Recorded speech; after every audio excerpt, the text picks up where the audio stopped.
Hello everyone, my name is Jen and welcome to the Book Refuge and welcome to another weekly wrap up. And boy, am I excited about this one. Fall is in full swing. I'm reading lots of cozy things, rereading some of my favorites, and it's just been fantastic. So I can't wait to dive into that with you. The first thing I want to touch on is, of course, we have a new channel member to welcome, and that would be Isabella. Isabella, thank you so much for joining at the dedicated diva level. I hope you look forward to getting all this content early. If you are a channel member and you are at the dedicated diva level or higher, you get all of my videos as soon as I upload.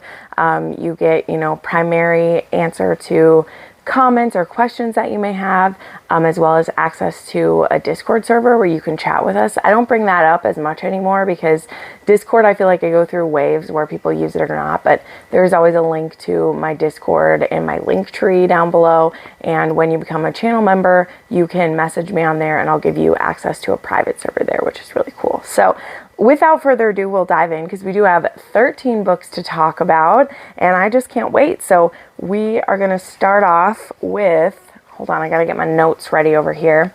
If you don't ever know, I have a computer down here with a spreadsheet that helps me stay on top of everything. What the heck is happening there? 1 second. I don't know what just went on. There we go. I accidentally bumped a button and it caused chaos to happen. Okay, so the first book that I finished is Because I Was Still on a High after doing the manga vlog that I did, which didn't go over super well on my channel, and I'm sure part of it has to do with the fact that it was an abrupt, change of pace, but you know what? I want to try new things, and sometimes you got to try new things and they bomb, and you know what? I don't care because it led me to romance manga, and I plan to read a whole shit ton of it. So people will just have to get used to it happening around here. But I did read volume 2 of Yakuza Lover. This was my first book of October as well. And I just had so much fun with this. This one, we definitely got to start to see some of the dangers that might be coming for Yuri and Oya. So Oya is a Yakuza, I think he's an underboss. Yeah, he's an underboss, and they meet in the first one. They have this insta-lust situation. He rescues her from a bad situation at a party, and then they just can't stay away from each other. And so as it is with manga, you don't get a ton of story happening in each one, but I did purchase all the volumes that are currently out, and this is definitely going to pop up more in this video even, but I really am liking this. There is something about manga that it can feel very disjointed and jumping around a lot, and I know that that is a style thing and how the story is going, and I'm just not fully immersed in that yet. So this one was a 3-star for me just because I was still kind of getting a feel for the characters and how wacky, how realistic is this? The answer is very wacky, and it's more of almost fantasy mafia, because the hero is just he's so buttery sweet. He literally wears glasses. He's almost like a nerdy underboss, even though he can still kick ass when he needs to protect his woman. So very fun. Then I did my reread of Lothair. I knew I was not going to wait till far into the month. I was so excited to reread this book, and I did annotate it while I read this time, because I just wanted, since I was rereading it, I wanted to annotate, and now if any of my patrons want this book ever, it'll already be annotated, so that'll be great. But this was my beautiful copy that I got when I went to Georgia with my friends. Found it at a used bookstore, and then one of my friends, Carrie, when she went to, it was either a Polycon or Book Bonanza, she went to find Naomi, who is a PA for Cressley, and got me a signed plate card, which she gave to me when we met in Texas. So now I also have this signed, which is so happy. So if you don't know, Lothair is book 10 or 11, depending on how it gets categorized, in the Immortals After Dark series. While you're reading this series, you start hearing about Lothair. He's called the enemy of old. He's the great enemy of like the Valkyrie and all things good, supposedly, and he has been on a mission to find his mate. And in the books leading up to this, we're really getting a look at him instead of just hearing the rumors about him. He's someone who likes to collect debt from other immortals and may or may not collect on them at some time. And fate has done him dirty as he sees it and has paired him with this weak human girl named Elizabeth. And she goes by Ellie. He calls her Lisbetta. There's a bunch of names that they call each other. She ends up calling him Leo, which is Lothair, enemy of old. And so his nickname is Leo.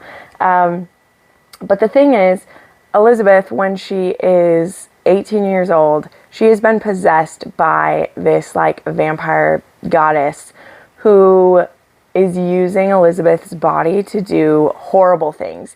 And Elizabeth is so overwhelmed and just wants this to stop because her own two hands are working against her. Now, Lothair comes upon her again. He's come upon her before and like wasn't sure why he was drawn to this human, because he's like, there's no way this human could be my mate. But then when he sees her possessed by Soroya, this, again, vampire goddess, he's like, she is perfect. She's going to help me fulfill all of my dreams. She is the one who's meant for me. We're going to make this happen. But we need to find a way to extract Elizabeth's soul from her body so that Soroya can be the only one running the show. And when we find these two at the beginning of this book, Elizabeth has went to prison and is on death row, literally about to be euthanized, to be killed. And Lothair busts in and he's like, you really did it now, Elizabeth, because now I'm going to keep you captive and I'm going to be even more hell-bent than ever to rip you out of this body. But is he really mates with Soroya, or is he mates with Elizabeth? And those times when he'd seen her before, she just wasn't mature enough yet for him to bond with her. I mean, I think you probably know where it's going, but I also think you don't. This book is amazing, and it's the ultimate comeuppance for Lothair, as well as he meets his match. And in Cressley Cole fashion, you have no fucking idea how this is going to work out, and somehow it's amazing. So, love it. Then I read a book called Corrupted by You by Marzi Opal. So this I apparently got an ARC for. I can't for the life of me remember like when I agreed to, like if this wasn't a Instagram message. Like I try to keep track, you know, very well of which ARCs that I say yes to, because then stuff like this happens where an author has asked me if I'll read an ARC and I'm like, yeah, I love how your book sounds. And then it just gets randomly sent to me and I had no idea about it. So I actually missed the release date for this book and I felt bad, but also it just got dropped on my Kindle. I did not have an email saying like when the release date was or like any of that. So there's only so much I can hold on myself. But I did end up reading it just a few days after it had come out. And you can read this now right away if you like what it sounds like. So this is a like mafia adjacent kind of story. And it starts as a one-night stand at like a BDSM club where our heroine is there for her friend's bachelorette party. And it's at a sex club. And our heroine likes to submit, but she really only talks about doing that like to herself. She's never actually done it. And this night at the sex club, she does it. She's also an author and she writes a lot of books that have spicy stuff in it, but she's still a virgin actually. And so she tells this man, who of course ends up being our hero, who's there, you know, and they don't know who each other is. She says, you can do anything you want except actually like fuck me, because I'm a virgin and I'm not going to lose my virginity this one night. And so he's a little disgruntled by that, but he can respect it. And he's like, hey, there's still a lot we can do without me actually sticking it in you. So they have a great night. Well, then it turns out, of course, that he is like rival business partners with her mother. And he ends up needing to marry someone, and he ends up making it be her. There's a bunch that goes into this book. This book was extremely long, by the way, and that's kind of where some of the fatigue for this came from for me, because there was a lot that I liked about it. It's supposed to be like, we're married for a year, and she's like, we're not going to have, they have their like consummation night, loses her virginity to him. It's great. It's hot. And then she's like, we're not going to have sex anymore because this is a business arrangement. And that lasts for about 5 seconds. I'm not a huge fan of when a hero or a heroine lays down a no sex rule and then it only lasts for literally 5 seconds. Like, they're over it. I don't know. So I'm not fully explaining this perfectly well, but I had a good time with this book. But again, it was extremely long. And I mean, I'm glad it wasn't broken up into 2 or 3 books. That would have annoyed me more. But also, I think the author needed to cut some of her darlings, because there was big chunks of this that were repetitive story, or things that could have been, you know, pared down, and at least 100 pages needed to be cut from this, because it was 588 pages long. And I feel like I would have rated this higher if the author could have found a way to condense some of that. So I ended up giving this 3.5 stars. I did round up to 4 since I reviewed this as an arc. And then it was a 4 on the spice scale. And most of the trigger warnings just have to do with the BDSM elements of it. Then I read Hush Darling by Avery Kingston. This is one I was very excited to read about. I heard about it at Wanderlust. My friend Avery found out about this author, and she writes a lot of disability rep into her books. And Avery a lot of my friends actually bought this book when they were there. But I grabbed it on Kindle Unlimited when we were there, because I was like, I'll get around to it. If you'd seen my Wanderlust vlog, you'll know I spent a lot of money on books. So by the end of the day, I had to be like, okay, well, it's on KU. I'll read it that way. But I will probably buy a physical copy of this book, because this has a deaf hero. And first off, before we even get into like what the romance is, I loved that this is a hero. He was born deaf. It was a genetic reason. Like, his parents are deaf. He has a twin sister who could hear, but he has been deaf all his life. This isn't someone who mourns the loss of their hearing. He's never had it. It isn't like, obviously it still has its challenges, and we look at those, but this isn't a book about a like, poor me hero. I lost my hearing and I'm grumpy about that. No, he definitely still has reasons to be sad. He is a widower. He lost his wife in some tragic circumstances. There is also, when he lost his wife, it was loss of an unborn child too, because his wife was expecting. So he has a lot of guilt and a lot of sorrow about losing them. And so he's a bit of a recluse. He lives in a town where a lot of people think he's crazy. A lot of people think he killed his wife for reasons. People think that he killed her. And our heroine, okay, so his name is Tanner. Her name is Gia. Gia unwittingly found herself married to a man involved in the mafia. She was young. She didn't have any family. She only really has a best friend. And she found herself in this marriage that quickly became abusive. And her husband has been like forcibly trying to get her pregnant. And she'd been able to still sneak her birth control until she's not. And she's just discovered she's pregnant. And so she lies to her husband about it. And her best friend helps her escape. So she literally has to do this whole thing, and she escapes. And then there's a snowstorm. So this is a snowed-in situation where she is trying to make her way. I think she's trying to make her way to Canada and like get up and, you know, disappear up there. But there's this storm, and she ends up stuck in this small town, and she ends up going off the road and finding this cabin. And when she had stopped to like get gas and stuff, she'd heard about the different places she could stay in town. And some people were like, don't go stay at those rental cabins. The guy who runs them is crazy. And of course, that is someone talking about Tanner, who is a very suspicious and like spiteful man who is a busybody and is like, he's not safe. But she ends up stumbling across one of the cabins that's a rent. And so she breaks in, and she is like freezing and soaking wet, and so she like gets in the bath.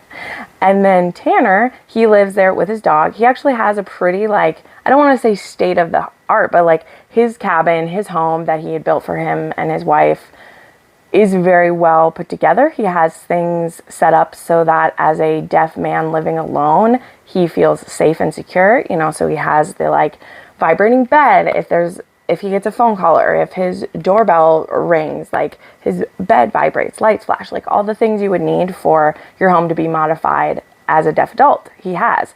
And he happens to look out his window and see smoke curling from one of his cabins. And he's like, what the heck?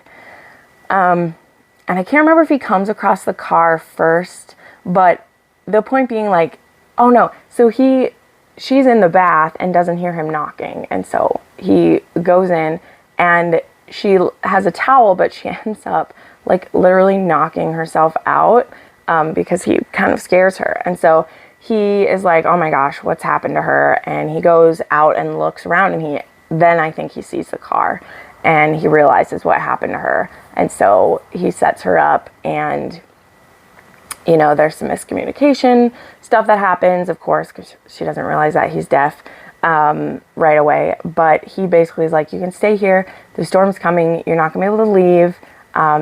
You can stay here, stay warm, and we'll help you get on your way when it's done.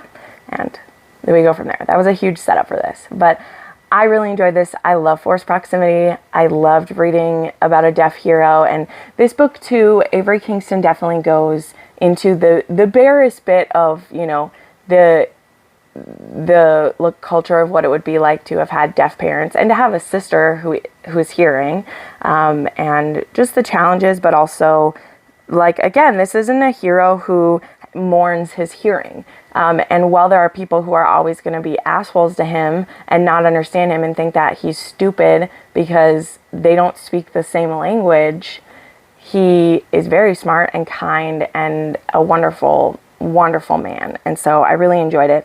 It did have a super blown up drama at the ending, which I was expecting in some ways because of the fact of, like, she ran away from her husband, who's a horrible guy. There's probably going to be some blowback, but it just went so over the top. And I don't really love, like, small town quiet romances that do that. I don't know, I didn't need that to happen. But anyway, so the trigger warnings of this are the forced pregnancy. Even though our heroine is happy to be pregnant, she's not happy how it happened to her and the danger it puts her in.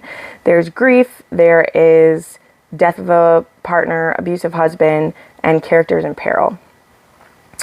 Then there's my other reread that I was very excited to do, and that was Fear No Evil by Alison Brennan. This is actually the third book in a series, but it's my favorite one, and I have the whole trilogy. This is one of my only there is some romance. Like, it's a bit of romantic suspense, but when I tell you what this book is about, you'll understand why the romance isn't the main thing in this. But this is about this girl, Lucy Kinsed, who gets kidnapped on her college graduation day. And she happens to have a family that is, like, fully entrenched in law enforcement. Like, she's the youngest by 13 years, but then she has, like, 6 older siblings. There is a forensic psychologist, there is a sheriff, there is military people, there is a doctor, like, there's everything. This family is super talented. And in fact, if you read more of Alison Brennan, the reason why the family is so talented is that they pop up into other series, you know, and they have their own story. And Lucy Kinsed, she's not the heroine of this book, but what's happening is happening to her in this book, as I'll explain. She has a series that's all hers. So she lives, I'll tell you that. In this one, she lives. Not without rape and trauma, though. So this one definitely carries those traumas for sure. But anyway, Lucy gets kidnapped. Her family is like, oh my God, we have to find her. And this, on a black web or dark web site, shows up this, like, video of her, this live stream of her, and a countdown. And when that countdown gets to 0, she's going to be murdered live on the internet for sickos to pay to see. Now, this has been happening for years now, and Kate Donovan, who used to be an FBI agent, who is now on the run and still trying to hunt this guy down because her partner was raped and murdered by this guy, and she was, like, partially blamed for it by a vindictive guy within the FBI. And so when Dylan Kinsed finds out about this Kate who is on it, he's like, she's the one we need to find. He's the forensic psychologist, I think. Is he forensic psychiatrist? He knows that she's the one we need. We need her on our side. We need her help.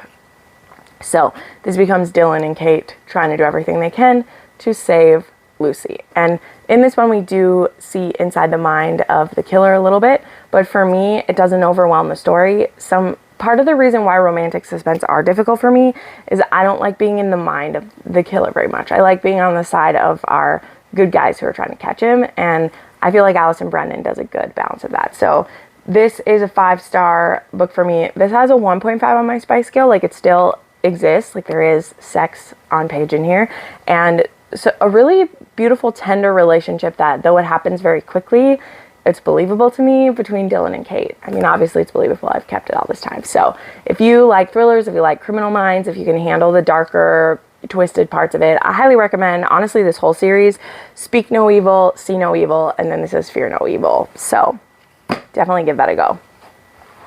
Then my book isn't here yet, and I'm sad. It's supposed to be here tomorrow, but I got to read an arc of Tureen by Amara Ray. This is book 5 in the Immortal Coven series, and I've been so happy seeing so many of you guys pick it up and love it. Amara is going to be on my channel in 2 weeks. In 2 weeks, she's going to be on my channel to discuss this book, as well as what she has coming next, because at the end of Tureen, we actually got to see like her schedule that she has planned for next year, and I'm very excited to see it. But this is about Cassandra, who is an earth witch and half shifter. And so we started to learn a little bit more about her in Zephyr. I think it was Zephyr. Yes. But we really get to see what has made Cassandra very withdrawn compared to some of our other ladies, and like why she keeps to herself and what trauma has happened to her. And then we have Raziel, who is a demon prince, and he made a deal with Cassandra that he would help out with something, which I don't want to like spoil, if she would belong to him for a month. And it's very like, it's very well spoken that like belong to him as in like he can have his way with her for a month. And Cassandra is willing to do whatever she wants. Like, to her, her body means nothing. It's already been used and mistreated and ogled and anything else you can think of. She's already been treated that way. And so to her, to make this trade means nothing. But when she actually gets into the hands of Raziel and he's about to, you know, make something happen, he can tell that she's aroused and like interested, but she's like, I hate using this term, but she is like catatonic or like a dead fish. And he's like, I'm not going to take you if you're this opposed to it. And he doesn't understand what's going on. I mean, it doesn't take him long to understand that obviously she survived some trauma and that's why she's like this. And he's heartbroken by it. But of course, the heartbreak comes out as anger a little bit, not towards her, but anger at it because, you know, this is a fated mate. Like, he knows she's his mate. And he also needs a mate for some things that he has to do to save his people. He needs to mate his mate and use her blood for a certain event. And the thing with demons is that you both have to accept. So he can mate her and that's great, but the woman has to like accept it and believe the bond or it doesn't work. And he feels like he doesn't even have a chance to make that happen in a month because of how broken she is. So we get to watch this journey. And that is a very like paltry way to explain this. Something that I say in my review of this book is that this was, in my opinion, like the lowest steam level of the series, okay? But it was probably the most intimate and gut-wrenching for me. Like, I had someone comment like, what? It's lower steam? What does that mean? And I was like, that's just because the way I rate my spice is based on like how many scenes and, you know, certain like acts that happen during the set. Like, that's how I rate spice. It doesn't mean that a book with 2 chili peppers is less meaningful to me than one with 4 or 5. In fact, I felt the connection between them so well. And I said in my review, like, every kiss and touch had such weight because we knew what it cost our couple to get to that point. So this was a 6-star one for me. It's the first 6-star in the series. I went back and forth, but I've been close to rating the last couple of these 6 stars. And when I finished this one, I was like, this is my favorite. I need it to stand out against the others because this couple just, my heart just was so in with them, and I just wanted things to go their way, and I wanted it to work out. So this was a 6-star book, and it was 2.5 on the spice scale, which is still, like, again, it's so intimate when they're intimate and steamy and beautiful, but it definitely is not as spicy as some of her previous ones, because she has some horny boys in some of her books, you know, but I loved it. The trigger warnings, of course, are SA, violence, gore, PTSD, parental abuse, and there's a couple more that Amara lists as well. Then I had a DNF, and this was a total personal reason for this, so we won't go too deep into it. We're going to keep trucking. But I did DNF Death's Bloom by Lily Mayne. Lily Mayne is a part of this, like, collection of books that some monster writers are putting out that are retellings of, like, classics or of tales. This one is a retelling of Bluebeard, which apparently everyone knows the tale of Bluebeard. I did not. I don't know what it is. Please don't tell me in the comments. I didn't care to look it up because I'm not going to finish this book. But there are going to be some in this series that I may want to try. Like, there's a Dracula, and they're all MM. So, like, there's a Dracula where it's going to be like Jonathan and Dracula instead of Mina. And there's going to be literally like a Scrooge retelling. There's going to be a Picture of Dorian Gray, Frankenstein. Like, there's going to be all these, like, monster classics and tales that get retold. Now, this one is between Ari and Theo. And Theo is being possessed by a being. We know that. Also, there is going to be a lot of kinky and dynamic play in this. And there is also trigger warnings that there is going to be a lot of restraint, breath play. There's MMM elements, as well as graphic depictions of death, gore, and violence. So I knew what all the triggers were, and the way this starts is pretty cute. Like, Ari is a florist, and he is a more feminine gentleman who, he works at this florist shop, and he noticed that this guy with a blue beard and piercings everywhere, that he sits at this coffee shop across the way and will, like, watch him work. And he finally gets up the nerve and, like, goes over there, and they end up sharing a table and talking, and they go out on a date. And meanwhile, we get these POVs of Theo where he has this being who's talking inside of him, and there is a lot that goes with that being who's inside of him. Now, I only made it about 15% in. I made it through the first kind of, like, sexy scene, which was really hot, but there are just some things in MM that I don't enjoy. And I brought this up before, so I'm not trying to make it a big thing. Of course, I'm never shaming if someone wants to read it. But for me, when I'm reading MM, like, I'm reading MM because I enjoy reading two men being together, being in love. I don't love reading the femboy trope. It just doesn't turn me on, and sometimes it feels weird to me. And that's just me, and a lot of people don't have a problem with that. But it's the same reason why I didn't read the 5th book by Lily Mayne. Even though I know, like, Felix is a bit, like, sassier and not as femininely portrayed, but Ari, I couldn't connect with it. And I would disconnect from any book that did that. So definitely check out the reviews of some of my friends. I know some other people were really loving this.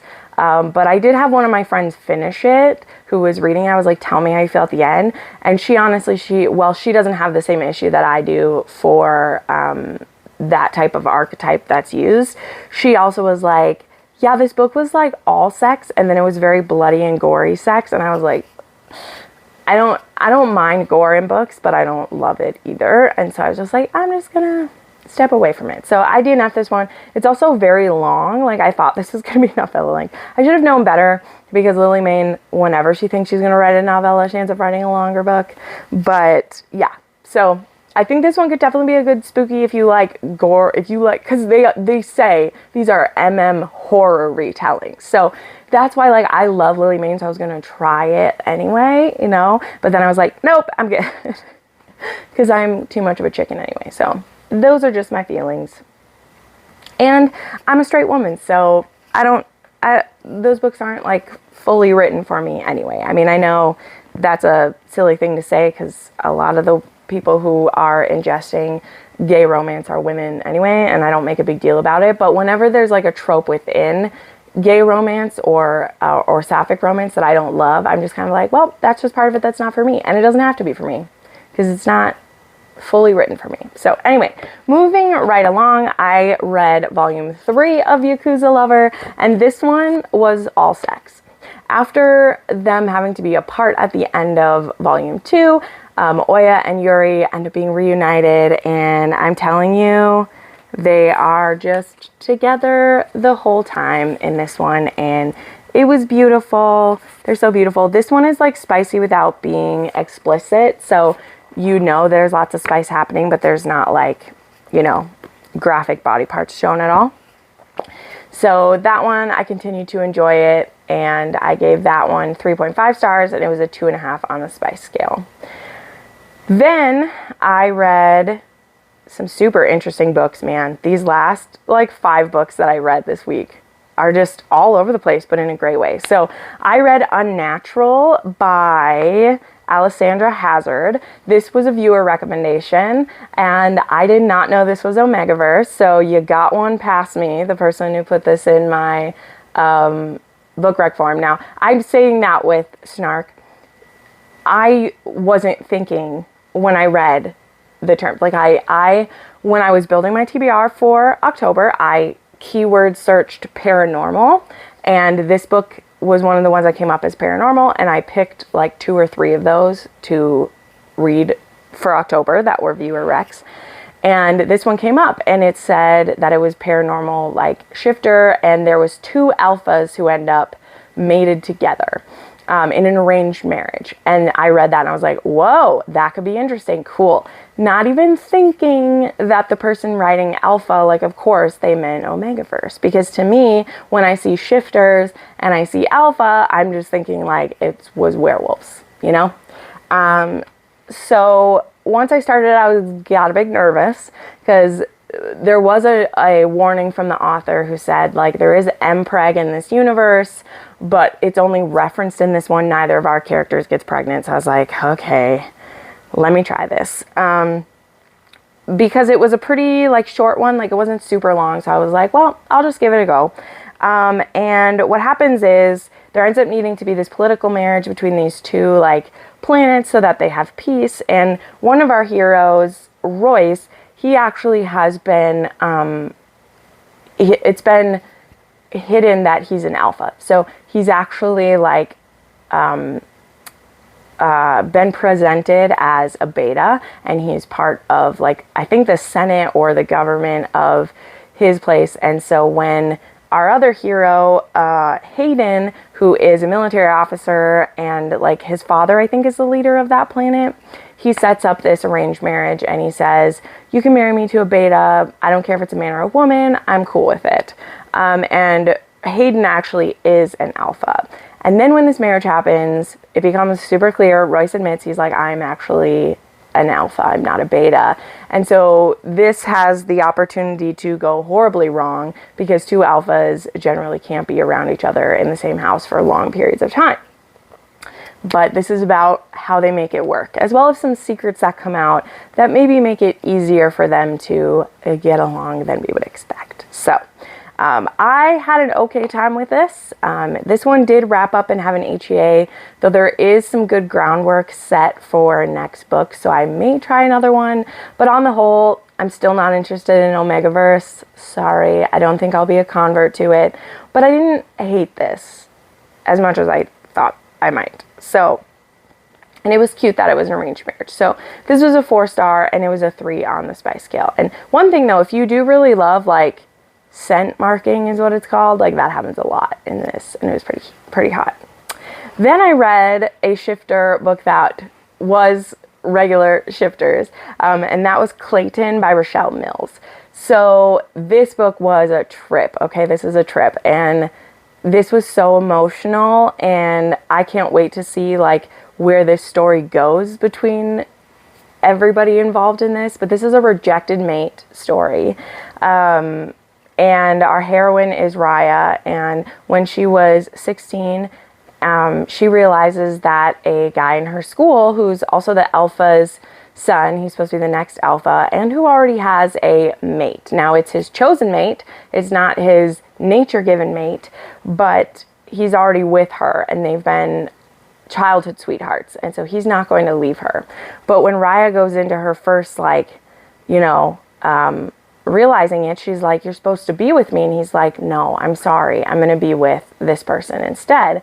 And her wolf gets very distraught by this and tries to go after the other woman, and so Raya is immediately punished. She's beaten, she is demoted in the pack, and for the next 2 years she has to just watch as her mate is with someone else. So when she graduates high school, she gets the opportunity to go intern with another pack. She goes to become a midwife, and for 4 years she lives kind of this she gets trained, and then she gets called back by her pack alpha and Luna. Now Luna is what the alpha's mate is called.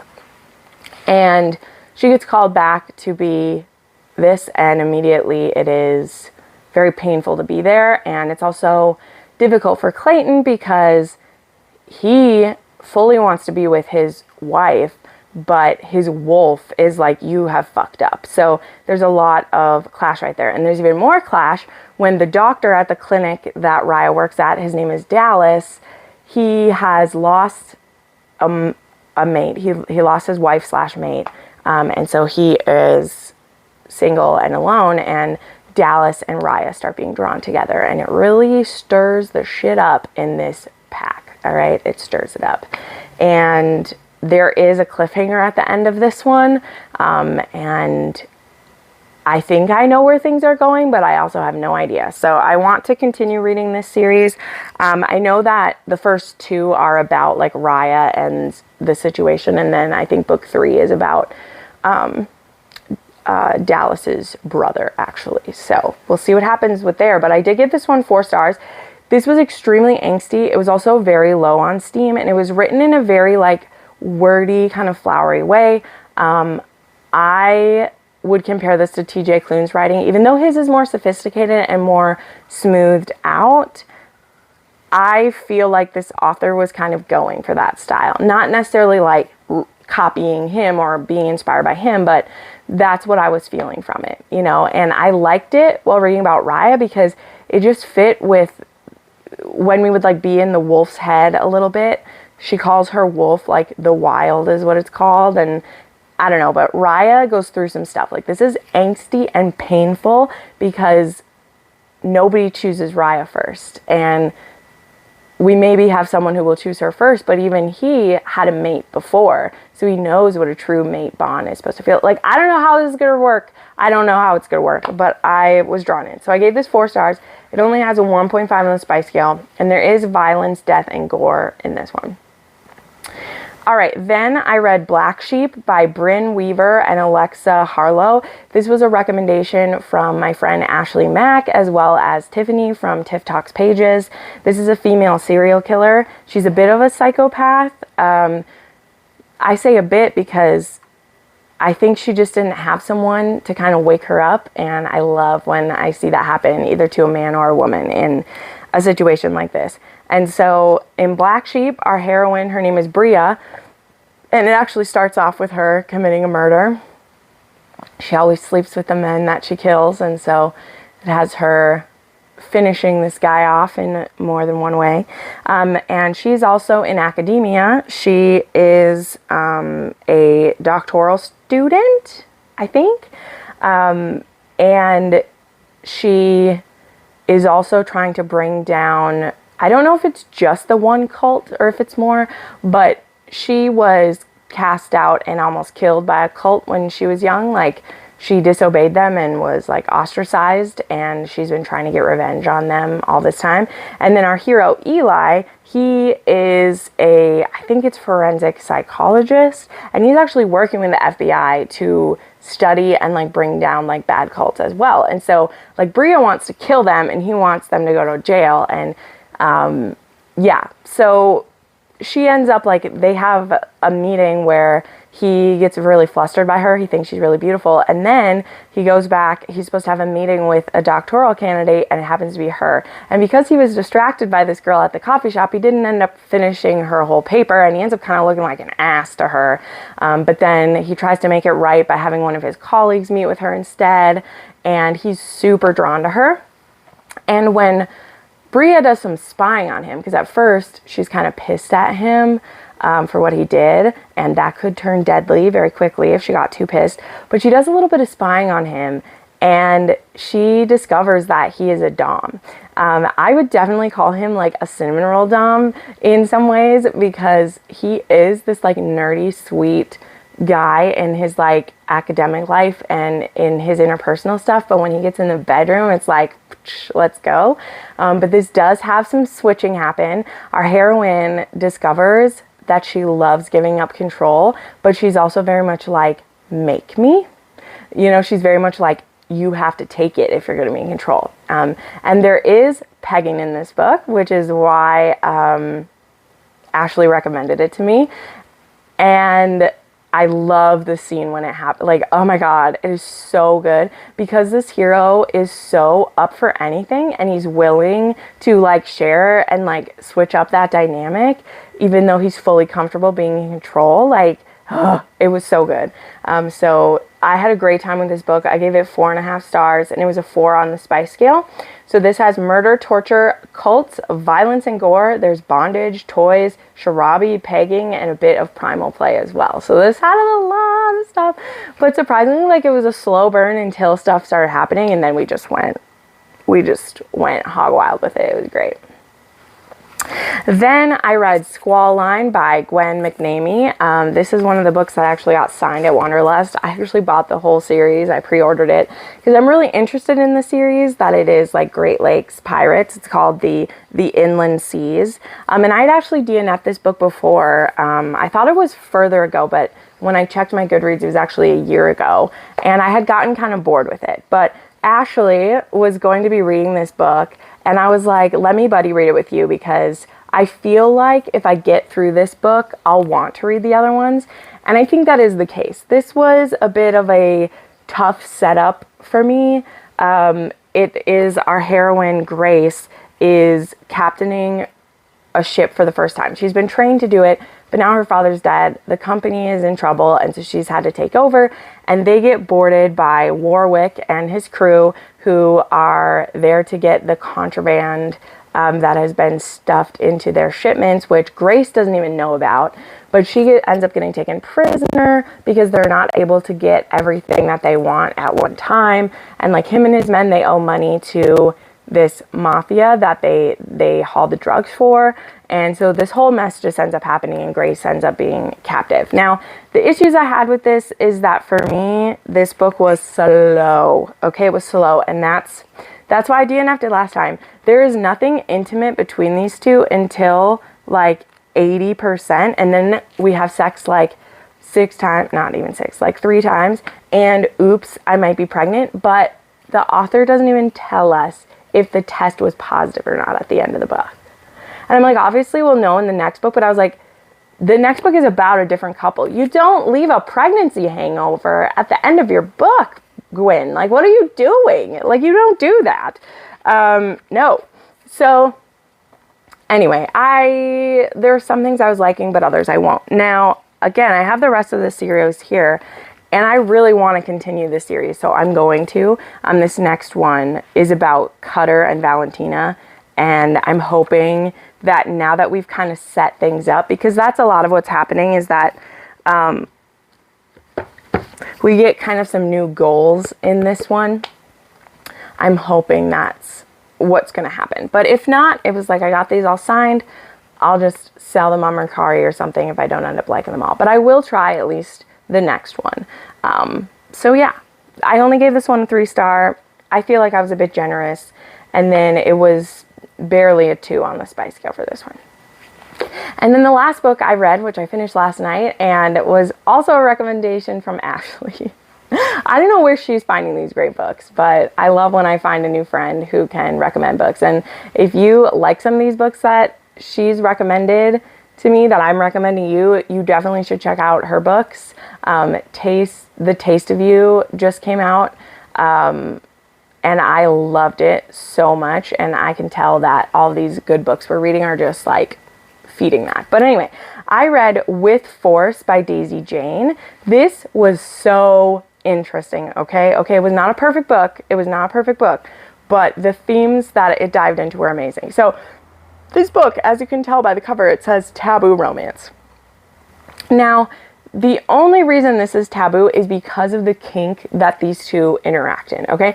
Otherwise, this is almost a romantic comedy. Not quite comedy, but it's a friends to lovers, brother's best friend, also like my best friend type of thing, like his brother's best friend, but they become friends because their other friends are like married now, so they see each other the most. We have Christian Miller, who's also called Malibu or like seriously the number of nicknames. Thankfully she actually has a directory in the front of the nicknames that everybody has, but he is a police officer and he is a golden retriever hero to a T. He is a little bit into himself. He knows he looks good. He is like, he's a dude bro, but he's also just a genuine good guy, right? So he even seems a little ditzy. He even says that about himself. He's like, I know I come off a certain way. So he's like self-aware of this about himself, okay? So he's an extremely likable man. And then we have Samantha, who goes by Sam or Sammy, and both Christian and Sam, they've been into each other for a while. And we see them in like a prologue scene where it's one of the other friends' like weddings, and he like won't dance with her because he wants her so bad and he's wanted her for so long, and he like knows that if he shows tenderness towards her, it'll all like come out. But he's also decided he's tired of waiting. He's like, I want to settle down and be happy, and the only person I can imagine that with is Sam. And so they start making their move, and then Sam, after they have had their first like hookup, Sam shares with him her deepest desires, which is rape fantasy and CNC, and she's like, you literally couldn't be too rough, and you are the perfect embodiment of my fantasy because you are this big muscly dude who can throw me around and smack me down and tie me up and spit on me. And she's like, I want all of it. And he is not horrified but taken aback. And so like he doesn't react super well immediately because he's a little bit just like, he's turned on by it, and he feels bad because he's like, I'm a police officer. I'm a good guy. I don't know how I feel about seeing the woman I love and imagining hurting her. And what I love too is they have a lot of great conversations about this. Like, though there are some times where they overreact, both of them at different times, they always get in contact with their partner very soon afterwards and apologize for overreacting, and they talk about what they're gonna do. So there was so much maturity from this couple who like seem a little Mally seems a little childish, but the way that he thinks about how they're going to do this and the way he wants safeguards put in, and just like, do we have to do this every time? Like, can we still have regular sex sometimes? And I just really enjoyed it. And so I want to recommend this book as if you've seen people talk about CNC and you're like, I just don't think I would like it, or you haven't tried one. I now have a new book to recommend for first-time rape fantasy readers, because this book, the tone of this book is still so light, right? And there's many conversations they have where like, between a consenting, loving couple, like nothing's taboo. We can be whatever we want to be. So this was book 3 in the Guys of Paradise series, because this is the one that my friend recommended to me. I started there. But book 1 says it's a stalker romance, and book 2 says it's a femdom romance. And I know who both of those couples are, and I absolutely want to read those. I will be reading them as soon as I can make it work. So I gave this one 4 stars. Just because, again, it was like a little goofy, and honestly, it got a little bit long for what we were doing, but I think it had some amazing content, and what it was sharing, I think will hit people who wouldn't normally want to read CNC in a way. Oh, also, the one thing that was very important to me, this heroine does not have like past trauma having to do with sexual assault, which I feel like while that's a legitimate reason for wanting rape fantasy and for wanting that, this heroine she just is really into it. She's into rough sex and the like forced scenarios they set up. She doesn't have any sexual trauma. She doesn't have any baggage with that. She just wants her man to beat her up a little bit when they're doing it. Okay? So it's beautiful. It was great. So yeah, that was 4 stars for me, and it was a 4 on the spice scale, because like it had story going on. Like, this wasn't just the sex, there was more. And then the only real trigger warning is the CNC, and it's beautiful. So thank you so much for watching this video. Thank you so much for being here. Thank you to my new channel member, Isabella. It means so much to me that you're here. If you'd like to support my channel, I do have my links down below to my Patreon and channel memberships. And yeah, I will see you in the next video. Bye.